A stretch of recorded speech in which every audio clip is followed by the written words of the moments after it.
When Claire was organising her wedding, she set an alert on her phone for vintage wedding dresses, but she got more than she expected. I caught a glance of the photos. It was like a vintage wedding show bag. The gloves that her husband wore, dried roses, little wax buds from the wedding cake, and then at the very bottom, out came the dress, this beautiful liquid, I think it's called liquid silk. The unknown seller told Claire her auntie had rescued the box from a rubbish skip in Perth. She said that the children or grandchildren, she wasn't quite sure, were being quite ruthless in clearing out a house, a deceased estate. Oh, how could anyone do that? This was a treasure box, a self-contained treasure box. Josephine Cafagna has restored some rare vintage clothes, but this one came with its own personal history. Rather than write a diary, she's kept a visual and tactile diary of that day and the events leading up to it.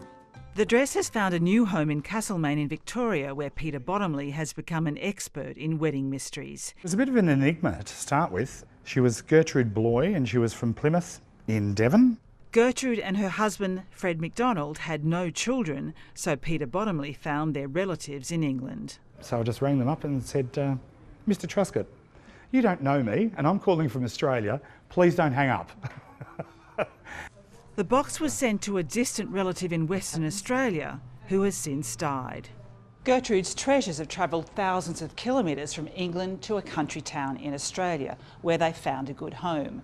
But exactly how they came to be discarded in a rubbish tip is still a mystery. It's somebody's life that's been kept in a box and it's ended up in a dumpster. It's really sad that a lot of this sort of history is lost. There's great history in garments. They tell a story. I would love to see a history of fashion museum in Melbourne, and maybe we could tell the story of fashion and textiles better than it's being told now. Claire didn't wear Gertrude's dress at her wedding, but she did carry her mother-of-pearl hair clip in her purse.